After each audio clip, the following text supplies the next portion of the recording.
What, Michael? Fine.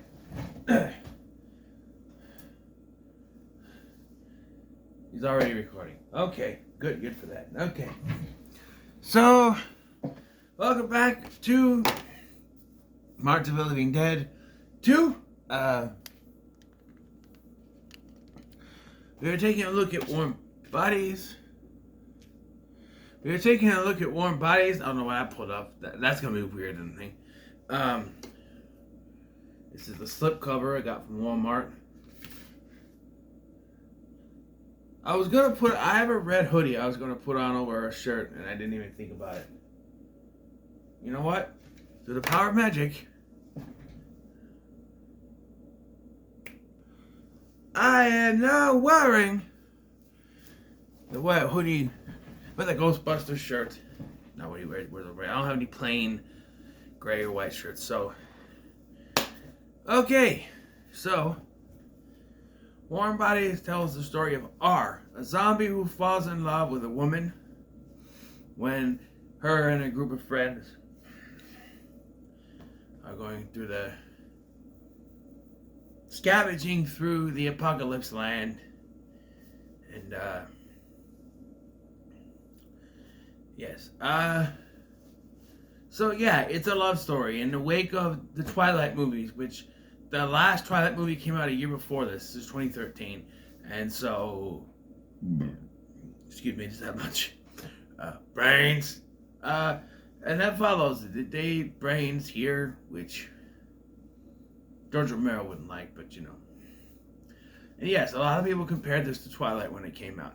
But this is much better than Twilight because, and filmmakers of Twilight come very close to the screen, the leads actually have chemistry. Now you may say to me, Scotty, the two lead actors from Twilight dated each other. Exactly. And that doesn't make it any better because they dated each other and they still had no fucking chemistry. Okay? And the dialogue is not cringy like the dialogue in the Twilight movies. Okay? You know what I am? Yes. Say it. Vampire. And our lead male character doesn't look like he's gonna throw up every 5 minutes. I don't know, it's just... But, yes, our lead character is a zombie. We go from the zombie's point of view. R, played by Nicholas Hoult. R, because you can't remember his name, but it starts with R, so they just call him R, even at the end, you know. And so Julie and her friend are scavenging through this world. They show us this world that is inhabited by zombies. There's regular zombies, which are called corpses to the humans. And then there are transformed zombies that the humans call skeletons, but the other zombies call bonies because they're basically skeletal. And there's no coming back from that. But there are some zombies out there that are different. Like R. He goes about his day. He's a zombie, he walks around, he looks for food, and then he has a friend named M, which we later find out stands for Marcus, played by Rob Corddry, who does not play an asshole in this movie. You hire Rob Corddry to not play an asshole. It's good. He's mostly a zombie, but he does have some stuff to do toward the end. But yeah, so Julie and her group are coming through. The zombies basically stay at the airport for some reason. Then they go out to forage for food. Well, they meet up with Julie and her people, one of them of which is her ex-boyfriend Perry, played by it's not on here. The guy from Spider-Man's brother. I can't think of his fucking name. My mind is just disappearing. It's going.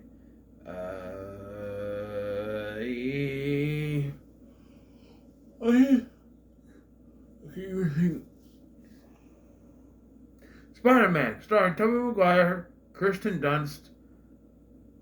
Willem Dafoe, and Pineapple Express, starring Seth Rogen, Danny McBride, and come on, I can't remember his brother's name. I can't. Oh, hi, Mark. No, not Tommy Wiseau. He played Tommy Wiseau in that movie. And his brother's in Franco. James Franco. Dave Franco. God damn, my mind is, it's going away. It's going away. Maybe I'm turning into a zombie. You saw how I walk, right? Anyway, yeah, Dave Franco is in this. I'm like, oh, cool, Dave Franco is in it. He dies right away. Zombies attack him. Art eats his brains. And they do something interesting with the brains. When you eat someone's brains, you see their memories. Very interesting. Yes, and so R saves Julie from other zombies because he falls in love with her, and he sort of keeps her captive. He's trying to keep her safe, but he's good. And I guess love is the answer to start turning inhuman again. Like he feels things, like he's remembers certain things, but not really.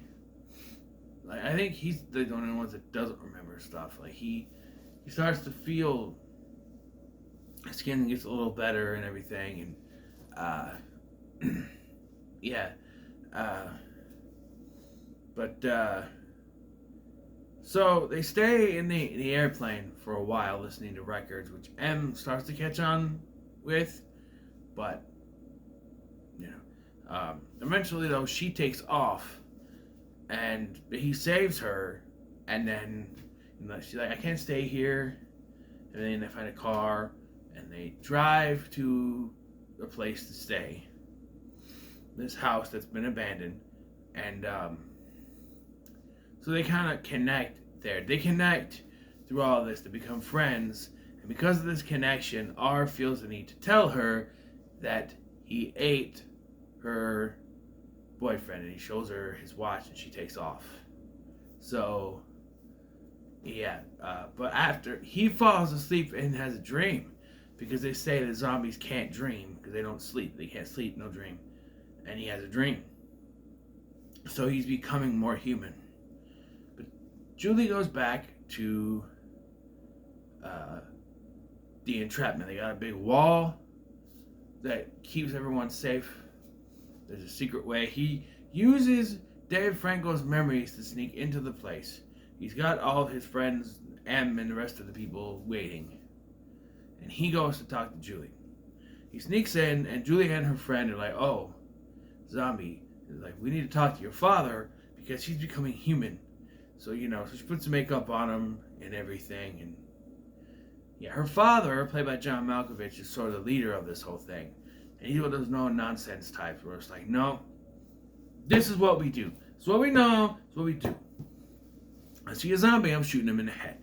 And they even say, if he sees you, he's going to shoot you in the head before you get a chance to talk. So she finally gets to talk to her dad.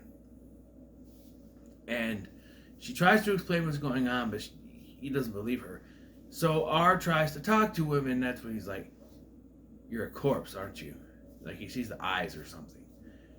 And, the other girl has to hold him up at gunpoint, John Malkovich, while they try to get away. They eventually reach M and the others, but the Bonies have found their way there. The CGI is not bad, actually. It looks pretty good. You can tell the CGI, but, they attack, and the zombies are fighting off the Bonies. And the military noticed this too. We got corpses fighting off Bonies. You want to say that again? Copy that. We have corpses fighting off skeletons. So it's kind of, but they try to get away, and they're cornered by Bonies. So they find an exit, which, why is there an exit door? I'm guessing there would be stairs leading out of it originally. But they're in this stadium where there's an exit door up at the top of the thing, and they jump into this pool of water, and they end up kissing afterward because he protects her, and then she saves him, I guess. The dad shows up and he shoots him in the shoulder. And then they realize, she's like, Dad, he's different. No, he's a zombie. There's only one thing they do. They eat us. They bite us and we turn into them. That's how it works. But then she notices that R is bleeding. He's bleeding. He's bleeding, Dad. He's bleeding. And his eyes turn blue. He turns human. And yes, they're all turning human. And the zombies are now good. And, they're getting better. So I guess you see a zombie, give it love. Either it'll turn human or it'll bite you. So, 50-50. But, this was good. There is a little bit more. But that's where we find out that M's real name is Marcus. And then he's like, what's your name? Do you remember your name? He's like, no. He's like, well, you could pick your name, whatever name you want. And he's like, I like R. I gotta think that very Australian actress Teresa Palmer didn't like the fact that she had to call him R for the whole movie because Australians, they can't pronounce R. You gotta think, and she's good, and he's British, but he does a better job behind his accent than she does sometimes. Sometimes it comes out, but they do a good job. And Malkovich is good for the short time he has, and so is Cordery. But yeah, overall, this was pretty good. So 6 down, 4 more to go. And March of the Living Dead 2. I apologize for Michael. You're not supposed to be in this video, but And that's what the display is going to be from now on. That's the best I could do now that I had to move things around. But I guess that works, right? So, what are your thoughts on Warm Bodies? Comments below. Make sure to like, share, and subscribe. Thanks for watching. I've been Scotty, and I'll see you in the next one.